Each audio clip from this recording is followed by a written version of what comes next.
Let's talk about resonance. You may have already learned a little bit, or maybe more extensively, about resonance and principles of chemistry. I know it's definitely introduced in many principles of chemistry textbooks, usually around the same point where you're learning how to draw Lewis structures. In organic chemistry, it is an extremely important concept that's fundamental to a lot of our discussions throughout the entire semester and full year of what we're learning about when we learn about the different chemical reactions that all sorts of organic molecules with differing functional groups participate in. But before we get into the actual nitty-gritty of drawing them out and interpreting them, we should first talk about the bigger picture of what exactly resonance is. So that's what we're going to do here.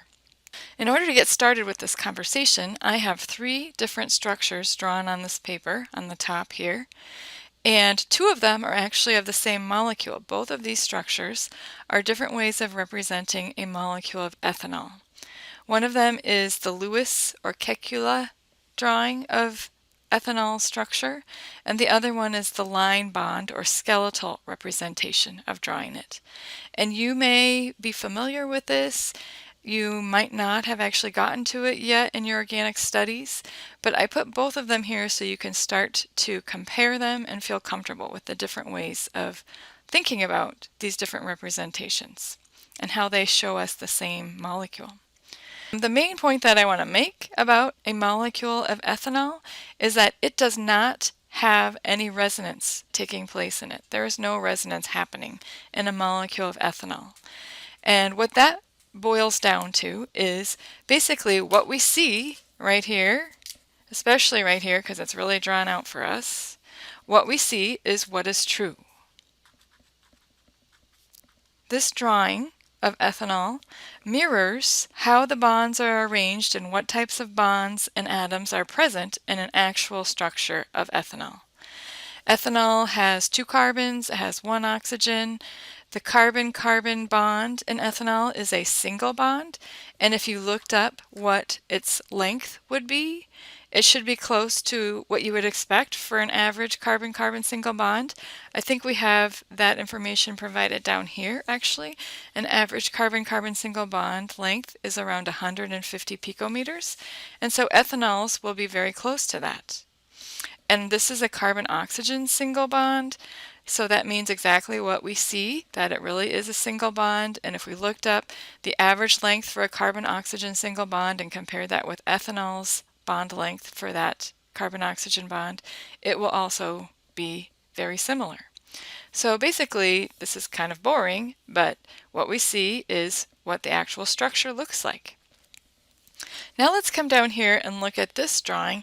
This is the carbonate ion, and I'm sure you're familiar with it from previous chemistry courses.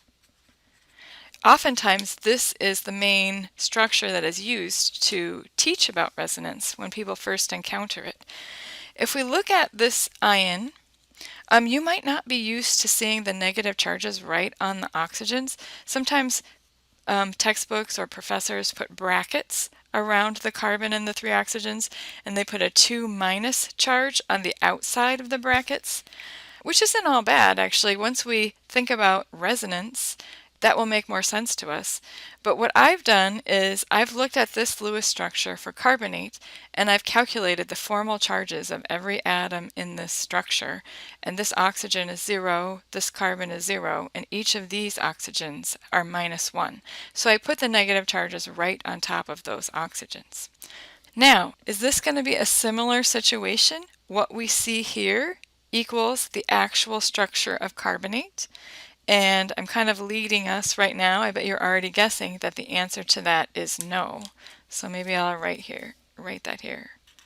What we see does not equal the actual structure. And in order for us to understand what the actual structure of carbonate looks like, we're going to have to draw a few other resonance structures that go along with this resonance structure that we already see here. And so when we draw multiple resonance structures for a molecule or an ion that have resonance involved in them, we usually do this double-sided arrow here. when we start to draw resonance structures, you're going to be practicing this a lot. You always put the atoms in the same positions where they were in the original resonance structure, or whichever one you first encountered. And you always put sigma bonds between those atoms. So the single or the sigma bond is not going to change when we go from one resonance structure to the other. But what will change between two different resonance structures is how their lone pairs and or their pi electrons are arranged. And if we go back and look at this first structure right here, it seems kind of unfair a little bit. Why did this oxygen up here get to be the one that's double bonded, and then these other oxygens over here get to be the ones with the negative charges, right? Maybe this oxygen wishes it had a negative charge, and this oxygen wishes it had a double bond. Well, we could actually draw it like that. I'm going to change this one to be like this, and this one to be like this. This one can stay how it is over here. And now we've drawn a second resonance structure for carbonate. Now one could argue that really this is the same molecule or the same molecular ion, because I think I like to make a point a lot, I don't know if you've heard me say this before, but these are always tumbling around in solution, right? Especially if they're in the liquid state or if they're in the gas state. They're moving around, and so this could just do a little bit of a cartwheel, and this oxygen could come over here, and these oxygens could end up here. However, when I draw resonance structures, what I tell myself is I look at the first resonance structure and I pin it down. So I mentally say, you cannot tumble around. And what I'm trying to figure out is not how you move around in solution, but what happens to your pi and your lone pair electrons as you sit there. That's what I'm trying to figure out. And so I've pinned it down, and I've recognized that it doesn't necessarily have to be this oxygen that has the double bond. It could be this oxygen that has the double bond. And then same thing with those negative charges and single bonds. I think we could even go one further, right? We could come over here, still keeping it pinned down. Why couldn't this oxygen be double bonded over here? So I will write the 4 atoms all in the exact same location where they were in the other 2 resonance structures. And I'll put the single bonds in right away. And next I'm going to say now these pi electrons are to this oxygen over here. And this oxygen can have a negative charge. This oxygen can have a negative charge. And now I'm pretty sure I pinned it down and I looked at all the possibilities. These are the 3 different resonance structures, or the 3 different possible ways that these pi electrons and lone pair electrons can be arranged. Okay, and now for each one of these, what we see does not equal the actual structure, right? This is true for this one, and this is true for this one.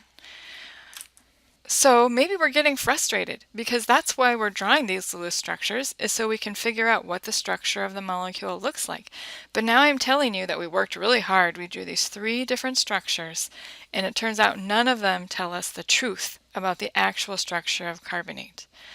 Well, I guess it probably was worth our while to draw out all 3 of these resonance structures, because now what we're going to do, what we're going to say to ourselves, or what we will understand, is that the actual structure of carbonate is an average of these 3 structures. And sometimes when you have different resonance structures, you can't equally average them. They might be so different from each other that one of them is a lot closer to the actual structure of the molecule than the other one. But in this case, all 3 of these are pretty much the same as each other. The only difference is which oxygen we're showing the double bond to. And so for carbonate, the true structure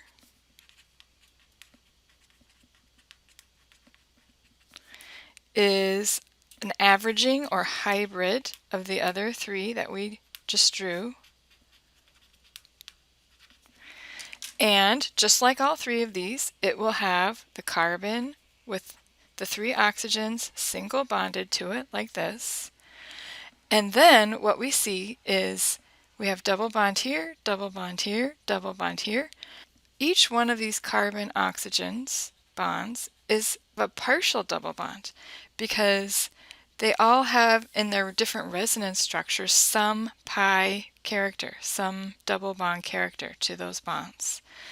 And then the other thing that we can write down is that each one of these oxygens right here has some negative charge. They don't actually have a full negative charge because in some situations of these resonance structures it has no charge. But then in the other two it has some charge. So I'm just going to write partial negative, partial negative, partial negative. Some scientists at some point did take a carbonate ion and use different spectroscopic techniques to figure out what its structure actually looks like, and they found that each one of these carbon-oxygen bond lengths was somewhere between a carbon-oxygen single and carbon-oxygen double bond.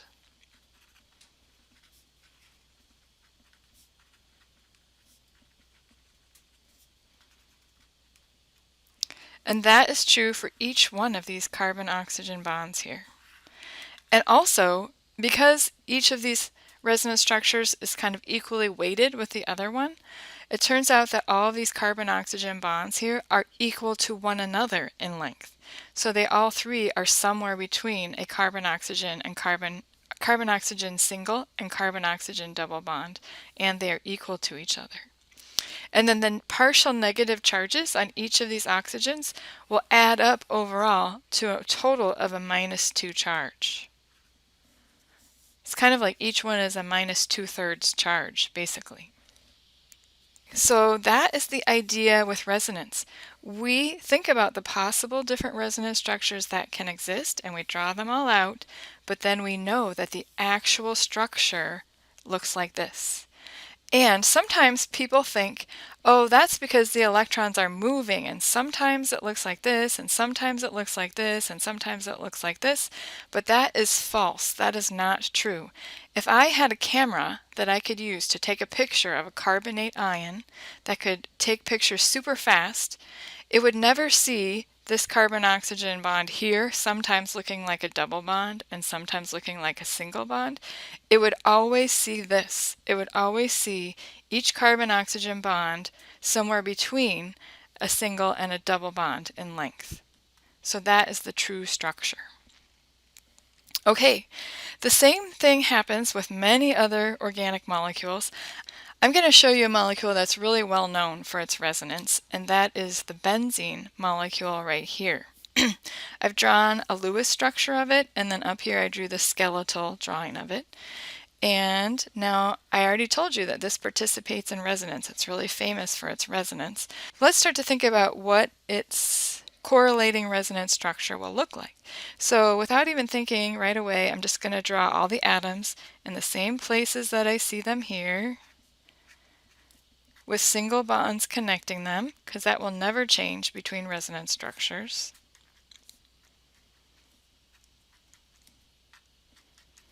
Okay, and then the only thing that will change is the position of lone pairs and the positions of pi bonds. We don't have any lone pairs in this structure. We have these three alternating pi bonds.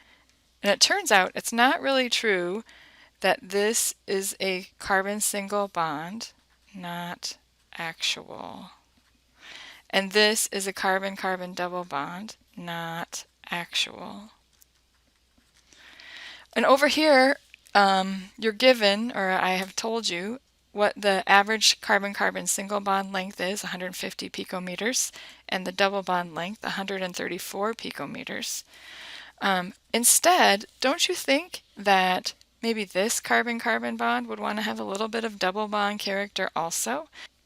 And maybe this carbon-carbon bond is not really a full double bond. Maybe it's really somewhere between a double and a single bond.